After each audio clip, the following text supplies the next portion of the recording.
Ndewonu ụmụnne, ka anyị feelenu Chineke aka. Chukwu emegokwu ya ọzọ ka o si eme ya. Kedu ihe na-eme? Ọ bụ nwanne anyị nwoke, o nwetara ọrụ na Greenwich.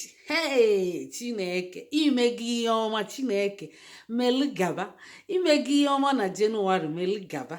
Kedụzi ihe na-eso ya? Ọ ga-abịa n'izu ụka na-abịa abịa. Kedu ndị be anyị n'ebe a? Anyị chọrọ ndị ga-abịa nabata ya. O nwee ike ọ bụrụ na ụmụ gị etochego pụọ, ma ndị gaba akwụkwọ, ụnọgide abụọ ma atọ, ọ dị okpokoro, ọ bụ oke na ụchịcha biri ya. Nabata nwanne anyị nwoke, nabata ya. Ọ bụgodi abalị abụọ atọ anọ, asị onye ọbịa amara iru na azụ, ịkụzieli kọwara ya Igbo bụ otu. Igbo bụ otu. Anyị fụrụ onwe anyị n'anya, ka anyị na-egosipụta ya, ka a na-ekwu ekwu, a na-eme eme, ọ bụrụ sọ na-egbuligbo ọnụ. A na-ekwu, a na-eme eme n'obodo. Ụmụ Chineke a na-egoli n'obodo. Chineke, ndị be anyị, anyị agabago. Ọkwa anyị gwa unu nwee ndidi na ihe dị ọkụ ga-emechi eju oyi. Testimony everywhere. Ajụ na-ama m nnete ndị nọ n'obodo achọ wee. Onye ọbụla achọ wee. O nwere ndị na-asị a ga-agbapụchazi. Isili gịnị? A ga-egbuchi afụla aka anya? Ndị be anyị, otito dịrị Chineke n'elu kasị elu. Kedu ndị ga-abịa nabata nwanne anyị nwoke? Wenye aka elu, debela anyị ya n'edemede na kọmentị.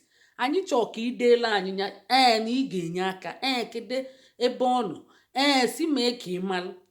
O nwee ike ọ bụrụ na ụmụ ga-apụchago, ma ọ bụ na ị nwere ụlọ, ma ọ na igoro ụlọ. O nwetara ọrụ na Greenwich.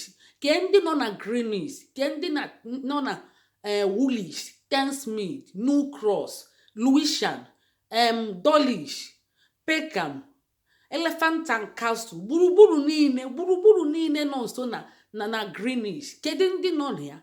Wenye na aka enu, debe na ya na comment section. Si na unu ga-enye aka. Ọnụlube nwanne agba n'ọsọ. Unu na-emelikwu ya emeli. Unu ada aghalịpụ. Igbo fụrụ onwe fa n'anya. Igbo bụ otu. Onye ọbụla bụ onye Igbo bụ nwanne gị. Ya bụ ka anyị na-enyeghelitela onwe anyị aka. Ọ bụ ka Chukwu si wee chọọ ya. Onye ọbụla nyeli mmadụ aka, ị na-eso osidi agamniru, ị na-eso osidi ogologo ndụ, arụ isi ike. Ị mara ihe ị na-emelu onwe gị, ị mara ihe ị na-ebupụrụ onwe gị. O nwere majik dị na inete mmadụ almsgiving. Ọ na-akwa ụzọ n'ịkpa imene ịmakwanya ịmala onye ọ bụ ịmalụ amara ka a na-anyala akpa afụ anụ. O nwere onye ị ga-enyela aka taa, echi ya ga-enyelu gị aka. Ya bụ ụwa bụkwa jonjoloko. O nwere ndị bụ ụzọ na-emechi ebulu ndị ikpeazụ. Ịma na ọ na-eme. O nwere ndị bụ ụzọ na-emechi ebulu gịnị? Bụrụ ndị ikpeazụ.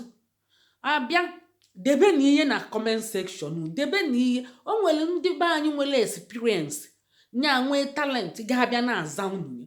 Debe na ihe na ya, maka unu awalụzina na-abịa na ọkwa na inbox ma o juru eju, WhatsApp private juru eju. Unu denye belụsọ ma ị ga-enwe ndidi. Ọ ga-elukweta ụmụnsu tupu asaa gị ya. Inwe lọk 1 month, inwe lọk 2 weeks. Azachabere ya. Unu abịa na-ede more. Unu bata na WhatsApp group, unu na-ajụ. O nwere ndị Igbo class world, ndị isi ma nke ekwe na-akụ. Fa nwere experience na travel gbasatara ihe UK.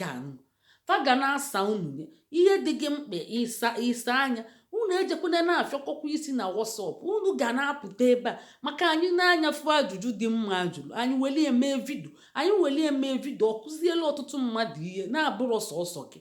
Ya bụ unu ga na-ajụ. Biko ndị isi, ndị admin, unu fụ onye na-ajụ ezigbo ajụjụ, saa na anya right dia ka ọ na-aga. Anyị chọrọ ọgịga, anyị chọrọ agamniru. Ọ bụ ihe anyị chọrọ.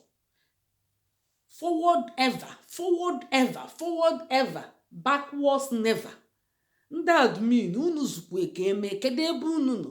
Ọ bụ unu na-asa ihe a, unu a na-ebenetelu mọlụ. Ofu onye ama nzacha ụwa ihe. Ọ bụrụ gị ị ga-azacha nwunye, ụwa niile na-edelu gị ihe, ị ga-azacha nwunye? Mba. Ya bụ azara gị ihe, ichila akwa ndidi ilu. Ofu mbọsị ọ ga-elutu gị, maka anyị ji nwayọọ na-abịa. Ka unu chọọ ka anyị daji ụkwụ, unu chọọ ka isi nwaanyị, unu chọọ ka isi gbalie anyị. mbanị unu ga-enyekwala anyị aka. Ndewonu ka